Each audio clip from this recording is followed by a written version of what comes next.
Hello student, last class में हम लोगों ने यूक्लिड डिवीजन एल्गोरिथम पढ़ा था, लेमा पढ़ा था, साथ में हम लोगों ने एचसीएफ फाइंड करना सीखा था यूक्लिड डिवीजन एल्गोरिथम से। ओके, इसके साथ साथ हम लोगों ने प्राइम फैक्टराइजेशन की थ्योरी, एलसीएम और एचसीएफ फाइंड करना सीखा था।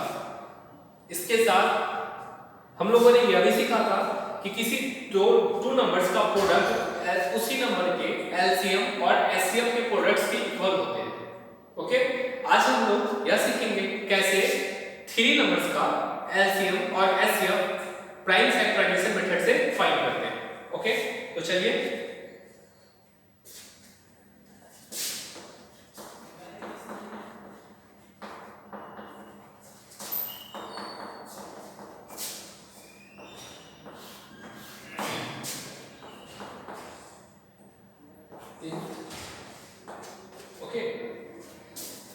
तो चलिए क्वेश्चन का पहला क्वेश्चन हम लोग का let find LCM and HCF okay of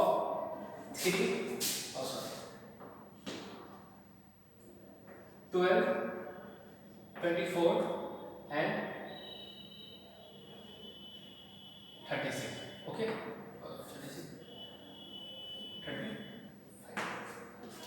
okay, हमें इन तीनों नंबर्स का प्राइम फैक्टराइजेशन मेथड से एलसीएम और एचसीएफ फाइंड करना है। तो चलिए अब हम देखते हैं कि इसके प्राइम फैक्टराइजेशन के थ्रू हम इनका एलसीएम और एचसीएफ कैसे फाइंड करेंगे। तो फर्स्ट स्टेप हम लोग का यह होगा कि सारे नंबर्स का पहले हम फैक्टर्स फाइंड करें। जैसे कि 12 का फैक्टर्स होता है 2 into 4 into 3 12। ओके, 24 का फैक्टर्स हो जाएगा 2 into 3 2 to the 4 to the 8 3 the 24 35 का फैक्टर होगा 3 into 5 into 7।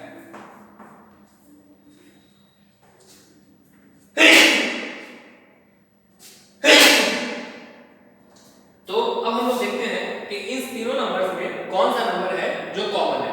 तो जैसा कि देख रहे हैं 2 यहाँ पे है, यहाँ है पर यहाँ नहीं है। ओके, 3 इसमें है परंतु इसमें नहीं है। मतलब कोई भी नंबर तीनों में कॉमन नहीं है। इस कंडीशन में बोलेंगे ऐसे, मतलब 1 सारे का फैक्टर हो सकता है। ओके, तो 1 सारे में कॉमन हो जाएगा तो हमारा एचसीएफ हो जाएगा 1। ओके,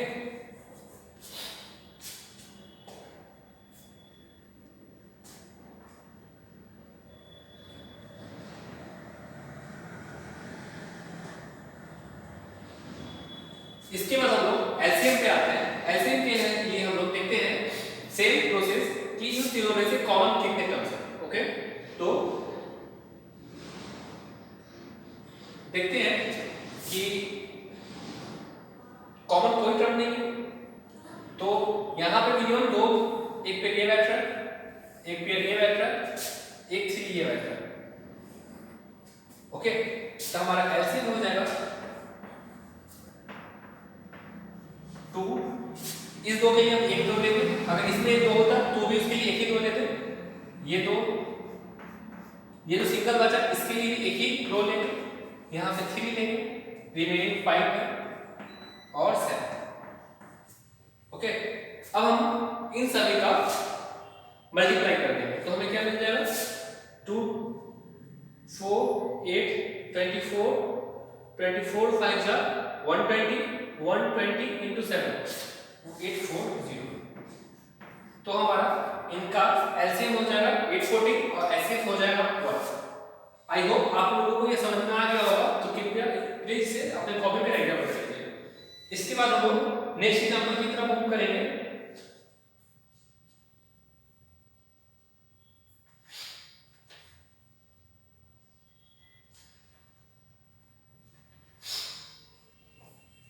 तो चलिए अब नेक्स्ट एग्जांपल को मूव करते हैं।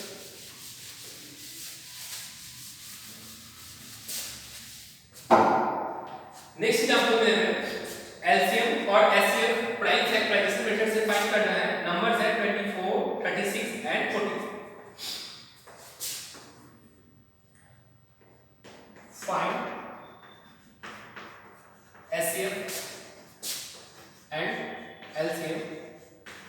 of 24, 30 and 40.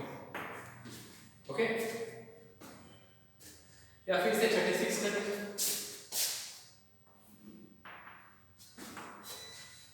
ओके, तो चलिए इसे आप लोगों को खुद सॉल्व करना है, तो please pause the video and try to solve it.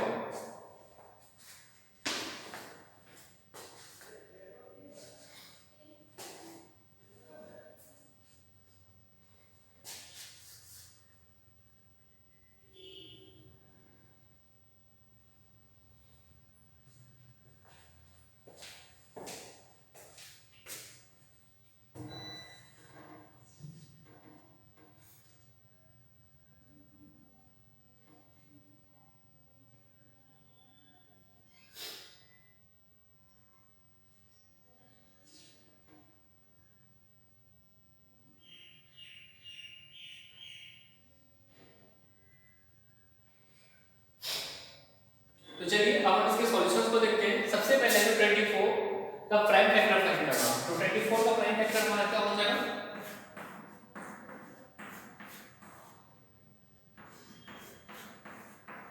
ये हो जाएगा 2 2 2 into 3। 24 का प्राइम फैक्टर हो जाएगा 2 into 2 into 2 into 3। ओके, 36 का प्राइम फैक्टर हमारा क्या हो जाएगा 2 into 2 9 3 3। तो 36 का हमारा प्राइम फैक्टर हो जाएगा 2 into 2 into 3 into 3। ओके, अब 40 का प्राइम फैक्टर हमारा क्या हो जाएगा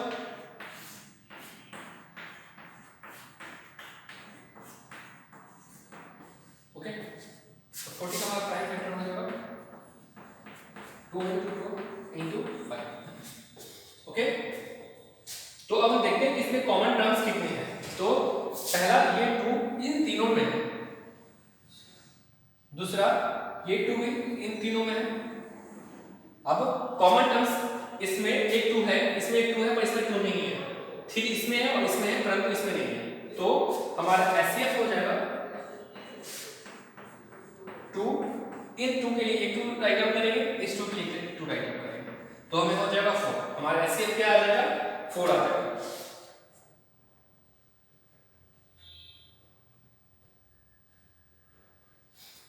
इसके बाद हम लोग इसका एलसीएम फाइंड करेंगे।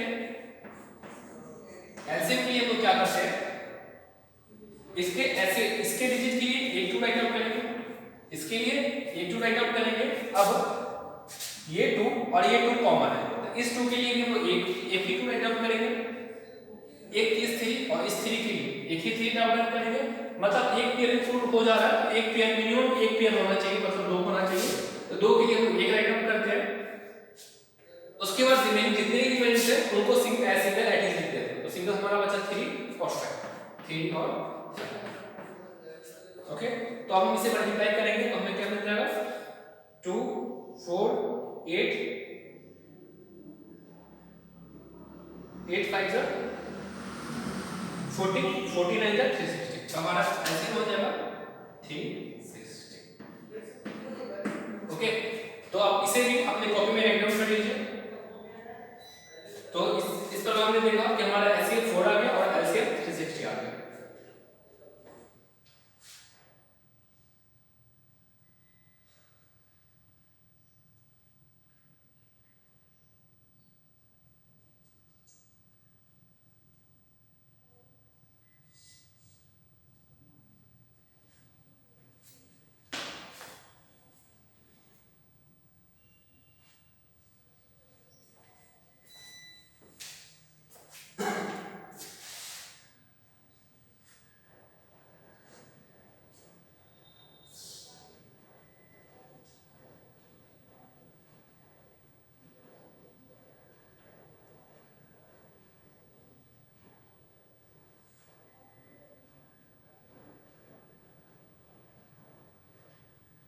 तो इसके बाद हम लोग नेक्स्ट क्वेश्चन की ओर मूव करते हैं।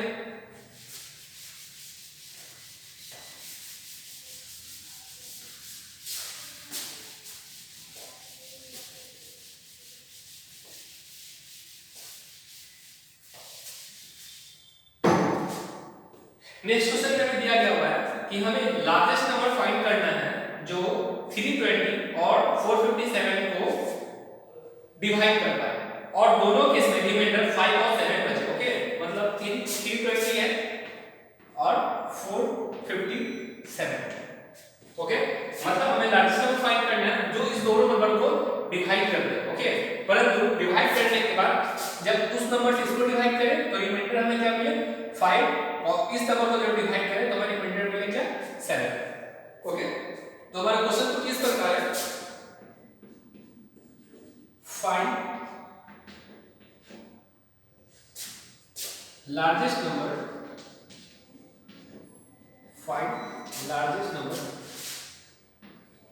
which divides 320 and 457. Okay, find the largest number which divides 320 and 457 and leave remainder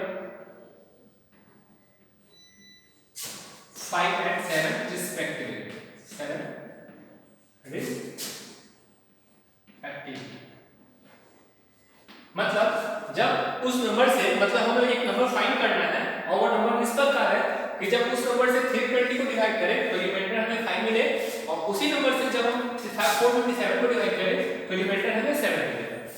तो please pause the video and try to solve it.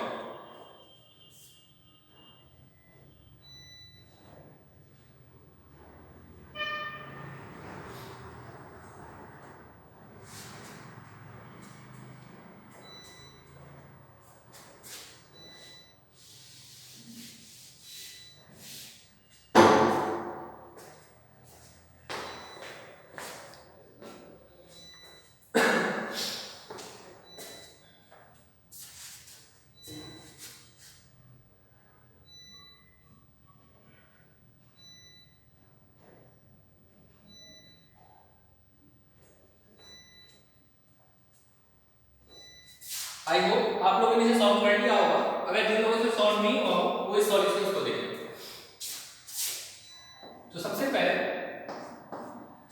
हमें ध्यान देना है कि हमें ऐसा नंबर फाइंड करना है जो 320 और 457 दोनों को डिवाइड करना, मतलब हाईएस्ट नंबर। मतलब क्या, हमें एचसीएफ फाइंड करना। ओके, मतलब करा कि वो नंबर जो है इसको भी डिवाइड करे और इसको भी डिवाइड करे। ठीक है, तो मतलब क्या, वो 320 से भी कम होना चाहिए और 457 से भी कम होना चाहिए। तो आपको क्लियर दिख रहा है कि हमें इस क्वेश्चन में हमें एचसीएफ फाइंड करना। ओके, तो एचसीएफ फाइंड करने के लिए, परंतु क्वेश्चन में यह भी कर रहा है कि जब उस नंबर से डिवाइड करें इस 320 को तो रिमाइंडर क्या होना चाहिए 5 और 457 को जब डिवाइड करें तो हमें क्या होना चाहिए 7। ठीक है, तो अब हम एचसीएफ 320 और 457 का नहीं निकालेंगे, किसका निकालेंगे, तो नंबर्स क्या हो जाएगा 320 माइनस 5, क्योंकि इस केस में रिमाइंडर 5 बच रहा था, तो 315 एंड 457 माइनस 7 कितना हो जाएगा 450। ओके, तो अब हम ऐसे किसका फाइंड करेंगे 350 का और 450 का। ओके, तो सबसे पहले इसका हम प्राइम फैक्टर फाइंड करते हैं। तो 350 का प्राइम फैक्टर हमारा क्या क्या हो जाएगा, पहले वो 3 से डिवाइड करें, 3 में 3 3 5 जा 50, फिर वो 3 से डिवाइड करते हैं, 3 3 जा 9, 3 5 जा 50, फिर 5 से करते हैं, 5 7 हो जाएगा। और 450 का प्राइम फैक्टर हमारा क्या क्या हो जाएगा, पहले 3 से करें तो हमें मिलेगा 150, फिर 3 से करें तो हमें मिलेगा 50, फिर 2 से करें 25, फिर 5 और 5। ओके, तो हमारा प्राइम फैक्टर क्या हो जाएगा,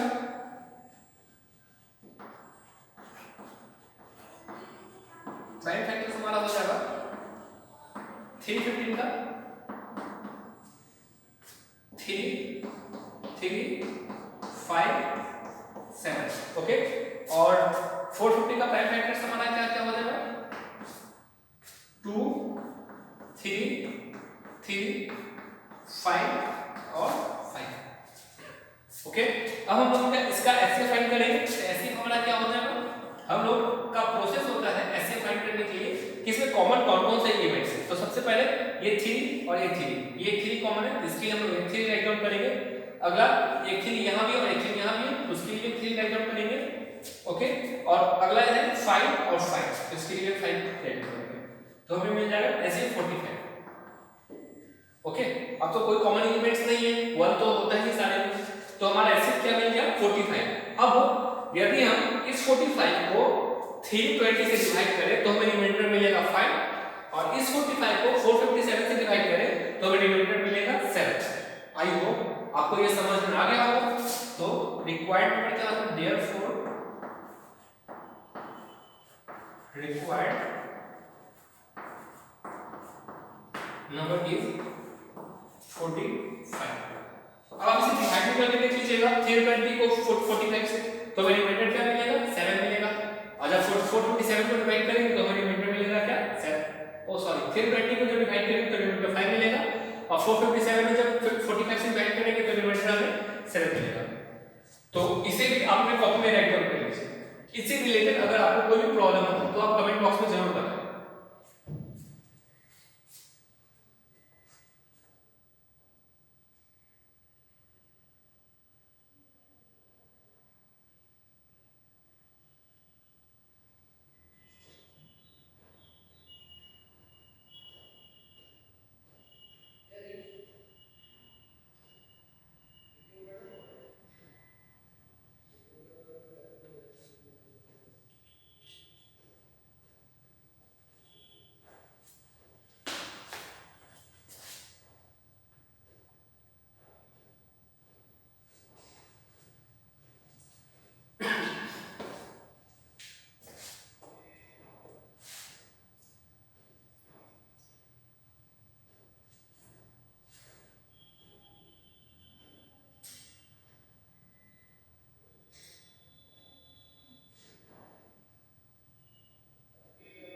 इसके बाद हम लोग नेक्स्ट एग्जांपल की ओर मूव करते हैं।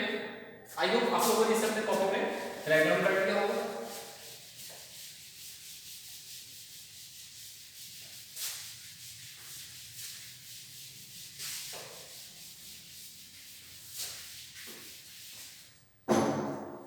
तो अगला क्वेश्चन हम लोग का है, हमें एक ऐसा नंबर फाइंड करना है जिसको अगर हम 35,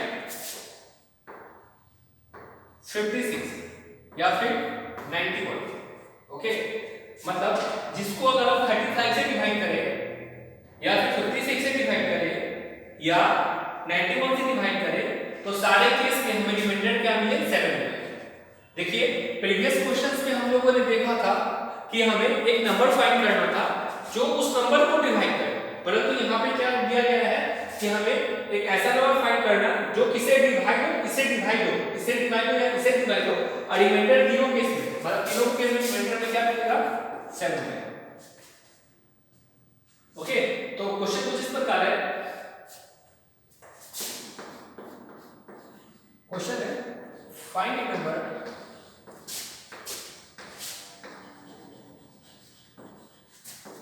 which when divided by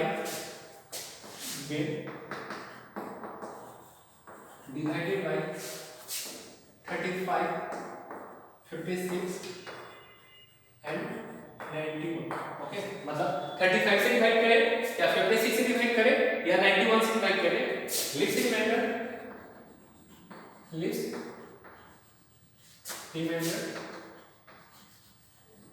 7 in each case, okay, मतलब सारे केस में रिमाइंडर्स कितने मिले 7 मिले। तो please pause the video and try to solve.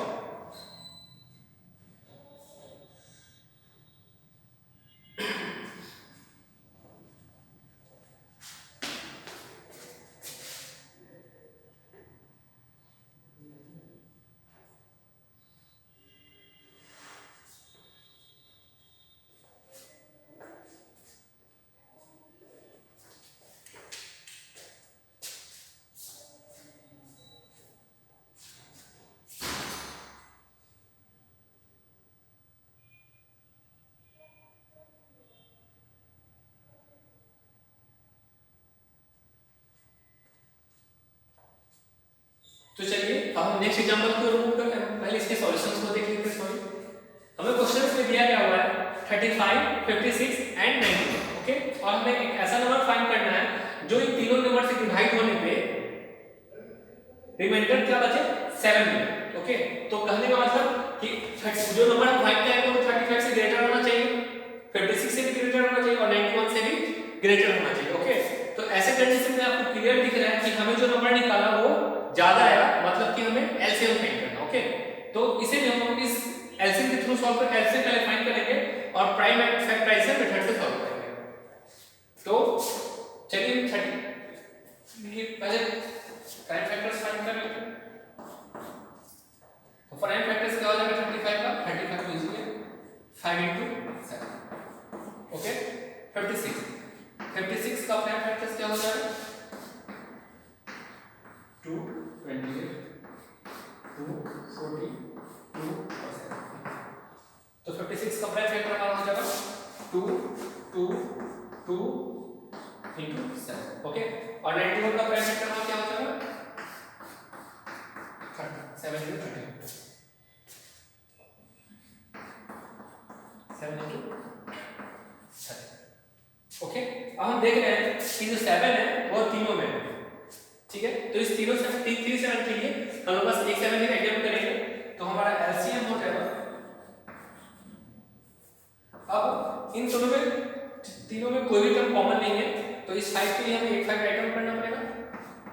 इस दो के लिए 2 राइट डाउन करना पड़ेगा। 7 का हम लोग फिर 7 के लिए 7 राइट डाउन करना पड़ेगा और 13 के लिए 13। ओके, आई होप आपको इसमें कुछ आपको कोई प्रॉब्लम नहीं हो रही है। अब इसे समझने की कोशिश करिए कि कैसे हम लोगों ने यहाँ पे एलसीएम फाइंड किया है।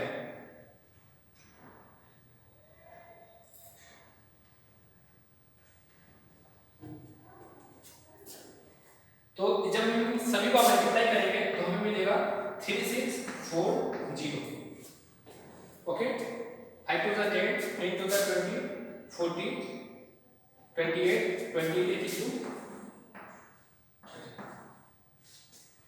10, 20, 40। एक जीरो का जोड़ करने से 13।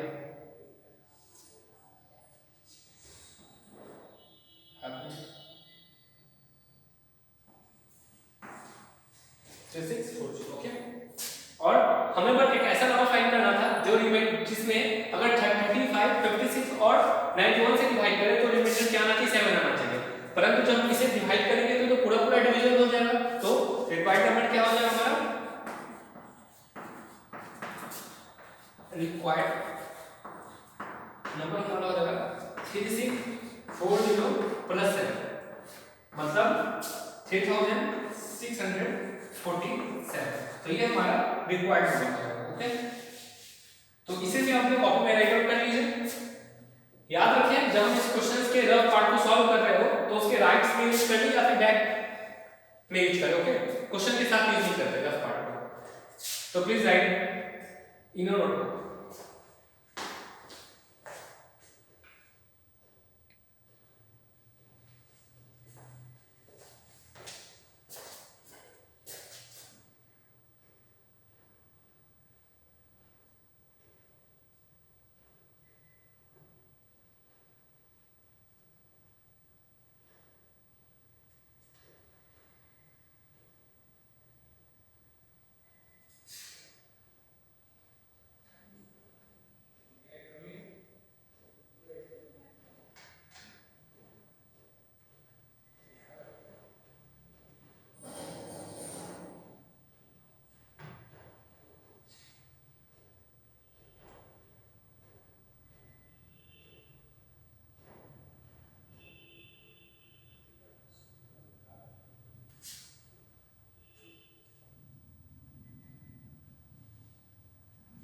आई होप आप लोगों ने इसे अपनी कॉपी में राइट आउट कर लिया होगा। तो अब इसके बाद नेक्स्ट एग्जांपल को हम करते हैं।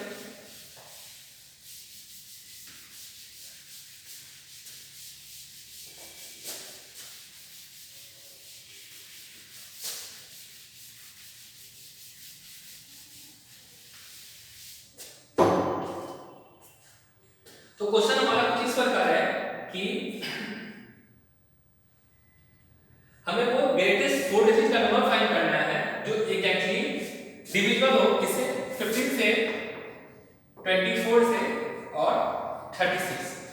ओके, हमें ग्रेटेस्ट 4 डिजिट का वो नंबर फाइंड करना है जो किससे डिविजिबल हो 15 से 24 से और 36।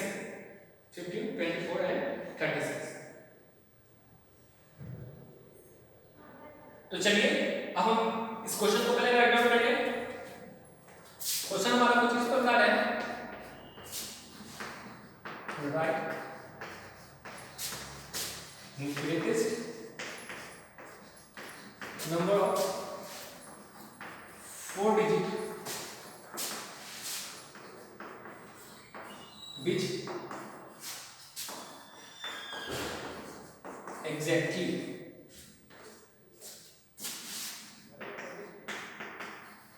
divided by 15, 24 and 36. So please write this question and pause the video and try to solve it. Okay.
I hope आप लोगों ने इसे राइट डाउन कर लिया होगा, इससे सॉल्यूशंस को भी बना लिया होगा। तो चलिए हम इसके सॉल्यूशन को भी देख लेते हैं और टैली करते हैं कि हमारा आंसर आपका आंसर सेम है या नहीं। तो सबसे पहले हमें 3 नंबर्स 15, 24 और 36 का एलसीएम फाइंड करना होगा। ओके, तो इन्हें हम प्राइम फैक्टर एलसीएम मेथड से फाइंड करते हैं। 15 का हमारा फैक्टर हो जाएगा 3 * 5। ओके, 24 का होता है 8 * 3। ओके, तो 2 * 3 और 36 का हमारा हो जाएगा 4 9 2 * 2 4 3 * 3। ओके, अब हम इनका एलसीएम फाइंड करेंगे। तो हमारा एलसीएम इसका क्या हो जाएगा, पहले हम देख लेते हैं कि कौन कौन से टर्म कॉमन आ रहे हैं। तो 3 यहाँ है, 3 यहाँ और 3 यहाँ, तो इस 3 के लिए हम 3 लिखेंगे। इसके बाद ये 2 यहाँ कॉमन है, तो इसके लिए 1 2, ये 2 कॉमन है, इसके लिए 1 2। अब कोई भी टर्म्स कॉमन नहीं है, तो ये 5 2 और 3 इन्हें एज इट इज लिखना पड़ेगा, 5 2 और 3। अब जब इन्हें मल्टीप्लाई करेंगे तो 3 2 6 12 12 5 60 60 * 6 360। ओके, तो हमारा एलसीएम क्या आ गया 360 आ गया। ओके, इसके बाद हमें तो फाइंड करना 4 डिजिट का ग्रेटेस्ट नंबर। ओके, परंतु हमें क्या है 3 डिजिट का नंबर, वो भी 360 है। तो अब हम लोग जानते हैं 4 डिजिट का ग्रेटेस्ट नंबर क्या होता है, 4 डिजिट ग्रेटेस्ट नंबर। 4 डिजिट का ग्रेटेस्ट नंबर होता है 4। ओके, अब हम लोग क्या करेंगे ना 4 जो 9999 उसको 360 से डिवाइड करेंगे। ओके, तो डिवाइड जब करेंगे तो यहाँ क्या लिखेंगे 9009 इज डिवाइडेड बाय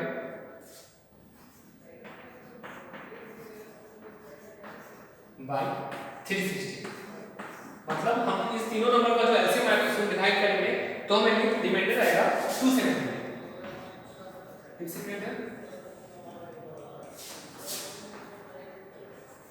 आ जाएगा 279।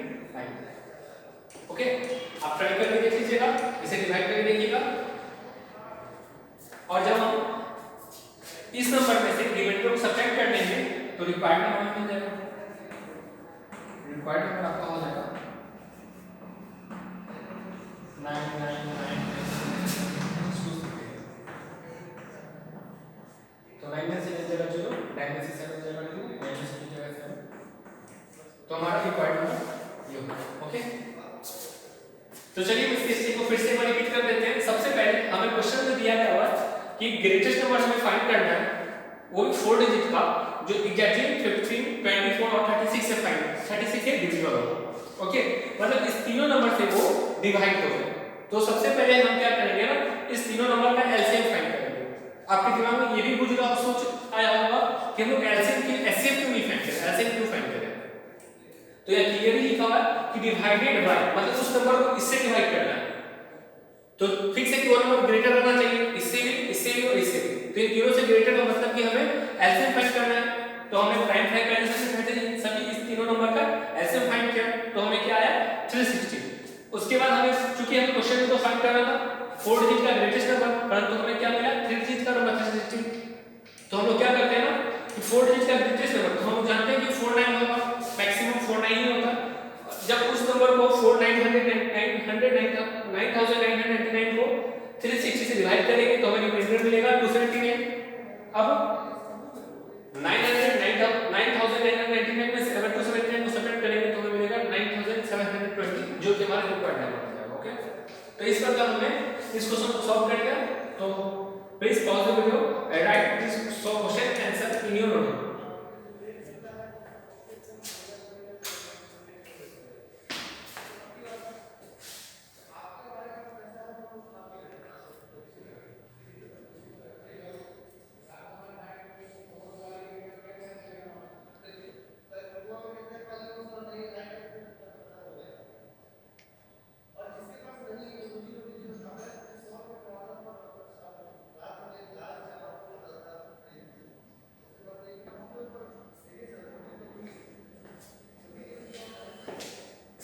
आई होप आप लोगों ने इसे अपने कॉपी में राइट डाउन कर लिया होगा। तो चलिए अब हम नेक्स्ट टॉपिक की ओर मूव करते हैं।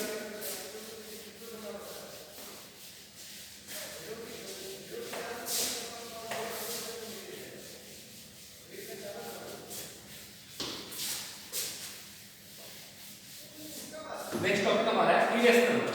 Okay, irrational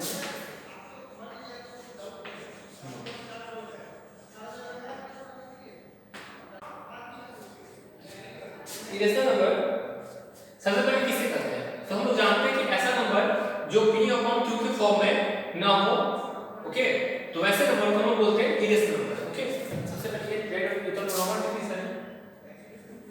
a number which cannot be written in the form p/q, in the form p/q। Okay, और ऐसा नंबर जिसे हम p/q के फॉर्म में नहीं लिख सकते हैं, या फिर अगर वो लिखा भी है तो दोनों इंटीजर नहीं है, और इस और इसका इसी में आगे करते हैं। और p and q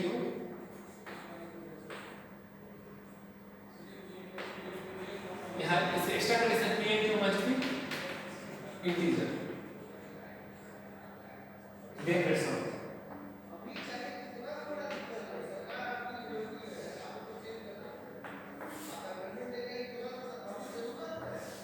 ओके, मतलब क्या कि ऐसा नंबर जिसे हम p/q के फॉर्म में नहीं लिख सकते हैं वो इरेशनल नंबर होता है। ओके, अगर p और q एक इंटीजर हो गया तो ये एक इरेशनल नंबर हो जाता है, जो बगल में ब्रैकेट में लिखा। ओके, तो अब इरेशनल नंबर के अंदर कैसे नंबर आते हैं? सबसे पहले एग्जांपल में से समझिए √3, √5, √6, ये सारे नंबर्स होते हैं, ये इरेशनल नंबर होते हैं। मतलब रूट्स के अंदर जितनी भी संख्या होते हैं वो सारी संख्या क्या होते हैं? इरेशनल होते हैं। √4 इरेशनल नहीं होगा क्योंकि √4 का रूट स्क्वायर रूट 2 होगा, इसलिए हमने यहाँ √4 नहीं लिखा। √25 नहीं होगा, √16 नहीं होगा, इसी तरह। ओके, पाई भी एक इरेशनल नंबर है, pi also irrational number, also irrational, ठीक है। पाई भी कैसा नंबर है, एक इरेशनल नंबर है। इसके साथ साथ हम आप लोगों ने पढ़ा होगा non terminating non repeating number, वैसे नंबर सिर्फ इरेशनल होते हैं। Non terminating non decimal number क्या होते हैं, नॉन रिपीटिंग नंबर, वैसे नंबर जो पॉइंट के बाद एग्जैक्टली डिवाइड नहीं हो उसे हम बोलते हैं नॉन टर्मिनेटिंग। अब नॉन टर्मिनेटिंग के भी दो टाइप्स होते हैं, एक टाइप होता है नॉन टर्मिनेटिंग रिपीटिंग नंबर, जैसे ये 1.666 ये हमारा है non terminating repeating number, okay. दूसरा होता है non terminating non repeating number, मतलब ये 1.11221122 डैश डैश डैश, ठीक है। तो ये जो नंबर है ये होता है non terminating non repeating number. यहाँ पे रिपीट कर रहा है 666, एक पार्टिकुलर नंबर को फॉलो कर रहा है, परंतु यहाँ पे देखिए यहाँ पे 12 है, फिर 11, 22 क्या है, मतलब कोई पार्टिकुलर रूल फॉलो नहीं कर रहा है, ओके। तो ये जो नंबर्स होते हैं ये इरेशनल होते हैं, परंतु ये इरेशनल होते हैं। तो इरेशनल नंबर की एग्जांपल कुछ इस टाइप के होते हैं, जिसमें हमारा रूट वाले नंबर और non terminating non repeating decimal numbers में हमारे इरेशनल होते हैं। तो इससे पहले अपने कॉपी में राइट डाउन कर लीजिए।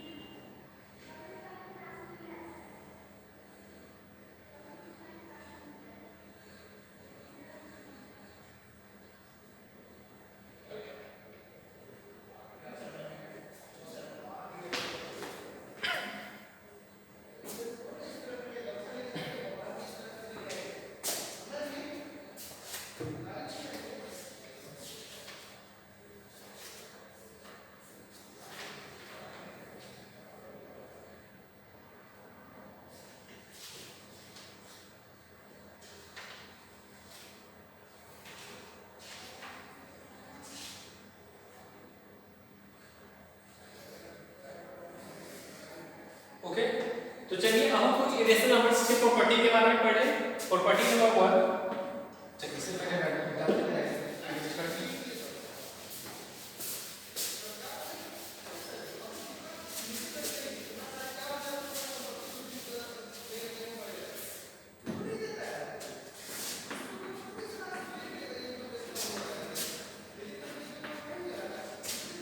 Property of irrational, okay. तो पहला प्रॉपर्टी क्या होता है कि जब भी किसी दो इरेशनल नंबर को ऐड करें या सब्ट्रैक्ट करें, okay,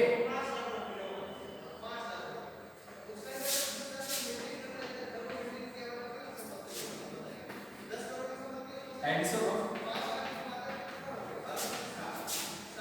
to different irrational number, irrational number is irrational number, irrational, okay. मतलब क्या कि अगर रूट 3 में रूट 5 को ऐड करें तो ये ऐड नहीं होगा, एज इट इज रह जाएगा, और ये जो फॉर्म निकालने का नया नंबर बन रहा है मतलब वो नंबर रूट 3 प्लस रूट 5 ही होगा, और वो भी क्या होगा, इरेशनल होगा। इसके साथ अगर हम रूट 5 में से रूट 3 सब्ट्रैक्ट करें, ओके, तो ये भी एज इट इज रहता है, इसमें से रूट 2 लिखना हमारा गलत हो जाएगा, और ये भी जो होता है वो ये भी एक इरेशनल नंबर होता है, ठीक है। साथ में अगर वो एडिशन के केस में रूट 3 और रूट 3 मतलब दो सेम टाइप के इरेशनल नंबर को ऐड करें तो हमारा आ जाएगा 2 रूट 3, ओके, और ये भी एक इरेशनल नंबर है, बट जब सेम इरेशनल नंबर्स को सब्ट्रैक्ट करते हैं तो हमारा एक जीरो आ जाता है जो कि एक रेशनल नंबर, ओके। तो इसीलिए हमने लिखा addition of two different irrational number is irrational number, okay. Property number 2,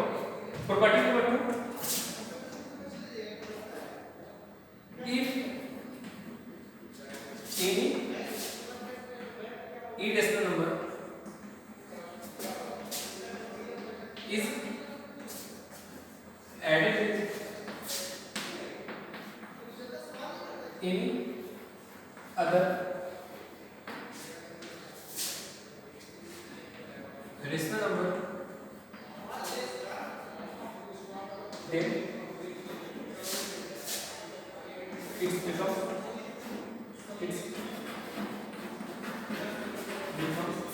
irrational.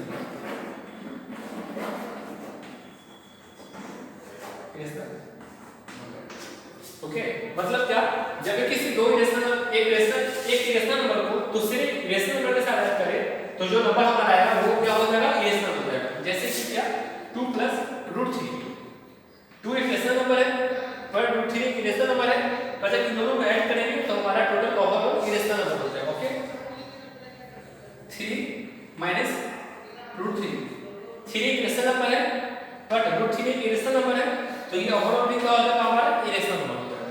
Okay okay, तो इस दोनों को अपने कॉपी में राइट डाउन कर लीजिए।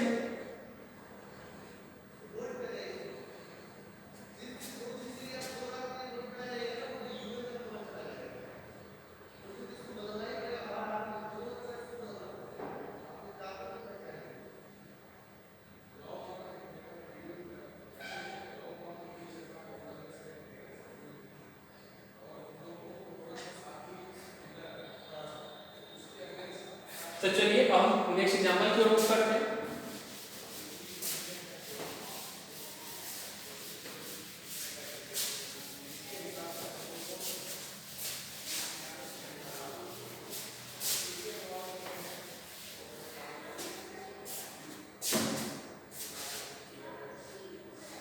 हमारा एग्जांपल है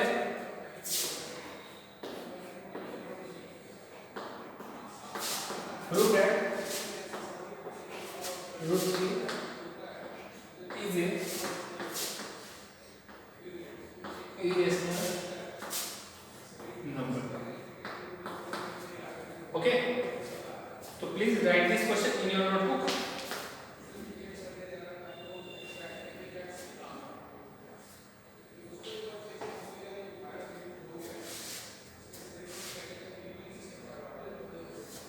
तो इसे समझने से पहले हम आपको इंटीजर्स के बारे में बता दें। इंटीजर्स ऐसे नंबर्स होते हैं जो नेचुरल नंबर, जीरो और नेगेटिव नेचुरल नंबर के कलेक्शंस को हम लोग इंटीजर्स बोलते हैं। ओके, मतलब इंटीजर्स का मतलब हमारा होता है -3 डैश से इंफिनिटी से आ रहा है -2 -1 0 1 2 3 4 अप टू इंफिनिटी। ओके, ये सारे जो नंबर्स होते हैं तो हमारे इंटीजर्स हैं। ओके, और रेशनल नंबर हमारे वो होते हैं जो p/q के फॉर्म में हो। ओके,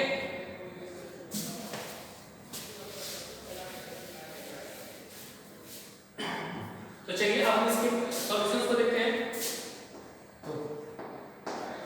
और ऐसे क्वेश्चन जिसमें हम प्रूव करना होता है कि √3 एक रेशनल नंबर है और हम ऑलरेडी जानते हैं कि √3 एक रेशनल नंबर है, तो ऐसे कंडीशंस में हम लोग इसके जस्ट अपोजिट कि अगर मान लेते हैं कि √3 एक रेशनल नंबर है। ओके, तो चलिए if possible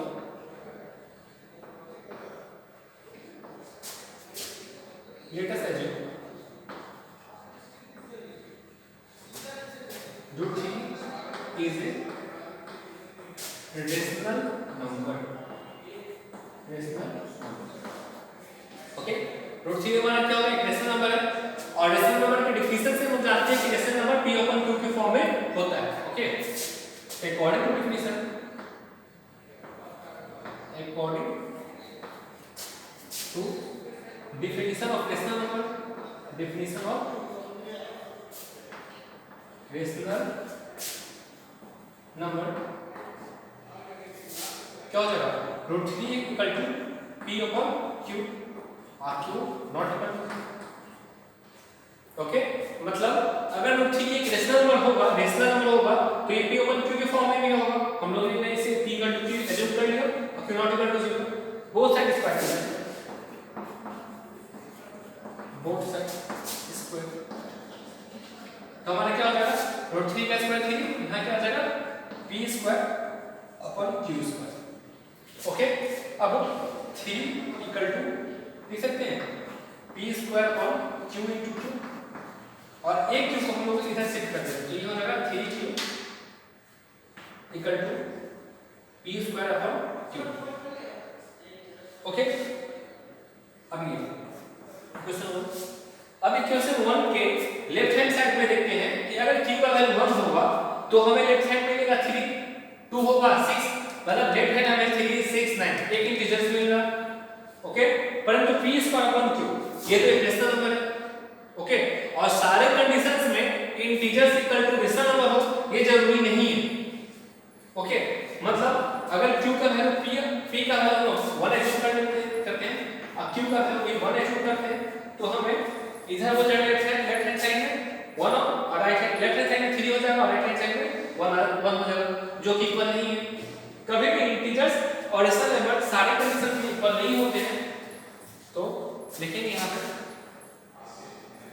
in LHS 3q is a integer okay, and p square upon q is a rational number okay, मतलब 3q is a तो एक इंटीजर है और p स्क्वायर अपॉन q क्या है एक रेशनल नंबर है। तो लिखना for all case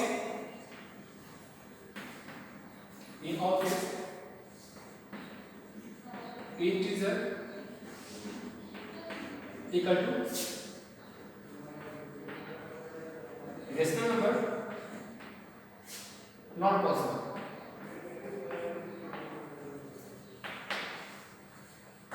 ठीक है, मतलब सारे केस में इंटीजर रेशनल नंबर सारे केस में रेशनल नंबर और इंटीजर इक्वल हो ये जरूरी नहीं है। therefore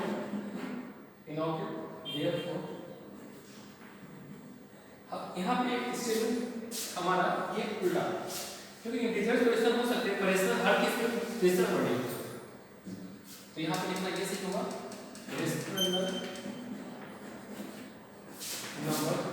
equal to integer. Okay, मतलब सारे केस में रेशनल नंबर इंटीजर्स नहीं हो सकते। Okay, in all case rational equal to integer it is impossible, it is impossible, therefore our assumption is wrong, assumption is wrong and root 3 is a irrational number, root 3 is a irrational number।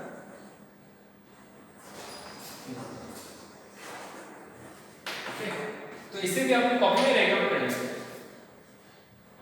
ये boards में हर every year questions आते हैं 2 या 3 marks के। Okay, ये काफी important question है।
आई hope आप लोगों ने इसे अपनी कॉपी में राइट डाउन कर लिया होगा। तो चलिए अब इसके बाद नेक्स्ट एग्जांपल को मूव करते हैं।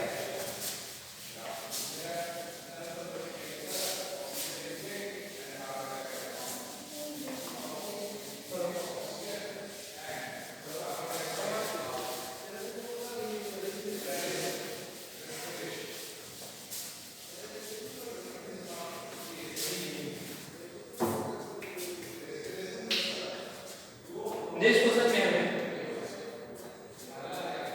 प्रूव करना है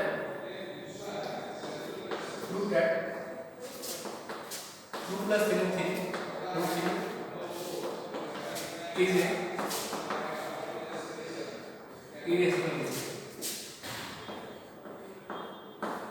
Okay, so please pause the video and try to solve this question according to previous question.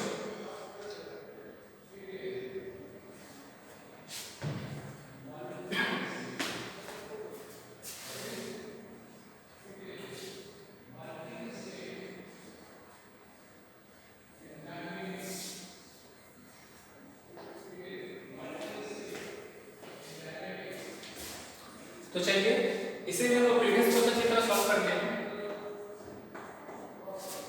लिखते हैं impossible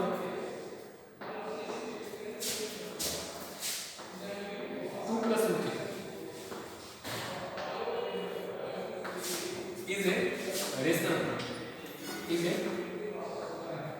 number in the form P upon Q and Q not equal to 0. Okay, तो हम लोग करेंगे next step हमारा हो जाएगा 2 plus root 3 equal to P upon Q लिखेंगे। ओके, अब इस 2 को हम लोग लेफ्ट हैंड साइड शिफ्ट कर देते हैं तो हमें मिलेगा root 3 equal to P upon Q minus 3। Okay, ये कुछ हमारा इस प्रकार होगा root 3 equal to P minus 3Q upon Q। अब हम लोग बोथ साइड स्क्वायर करते हैं, बोथ साइड स्क्वायर तो हमारा ये क्या हो जाएगा 3 हो जाएगा, ये हमारा हो जाएगा P माइनस 3Q का whole square upon Q square. अब यहाँ Q इंटू Q लिख सकते हैं। अब इस 2Q में से एक Q को इधर शिफ्ट करें तो हमें मिलेगा 3Q equal to P minus 3Q का होल स्क्वायर अपॉन Q। अब सिमिलरली 3Q एक इंटीजर है बट P माइनस 3Q का होल स्क्वायर अपॉन Q एक रेशनल नंबर है। Okay, 3Q integer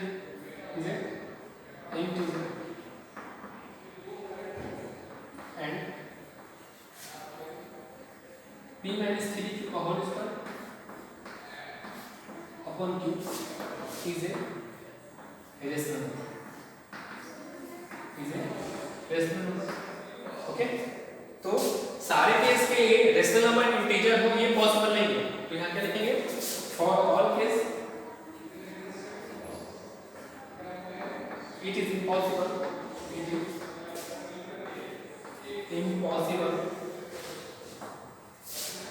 rational number equal to integer, rational number equal to integer. Okay, therefore our assumption is wrong, our assumption is wrong। okay, 2 plus 3 is a irrational number, 2 is a irrational number, okay, 2। Okay, इसे भी अपने copy में write down कर लीजिए। ये questions काफी important है, board में इस टाइप के जनरल क्वेश्चंस आया करेंगे।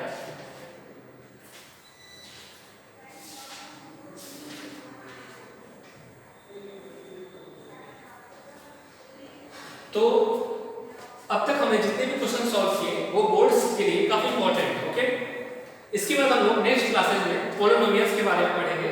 आपको यह बताएंगे पोलिनोमियल्स कितने टाइप्स के होते हैं, मोनोनोमियल, ट्राइनोमियल, बाइनोमियल। ओके, इसके साथ ये भी बताएंगे कि किस कंडीशन से पोलिनोमियल वो फॉर्म करेंगे या किस कंडीशन में पोलिनोमियल फॉर्म नहीं करेंगे। ओके, उसके रूट्स निकालना फाइंड करेंगे और रूट्स का कोफिशिएंट x² x से कोफिशिएंट के साथ क्या रिलेशन होता है ये भी हम अगले क्लास में बताएंगे। ओके, तो आज के लिए इतना ही, थैंक यू।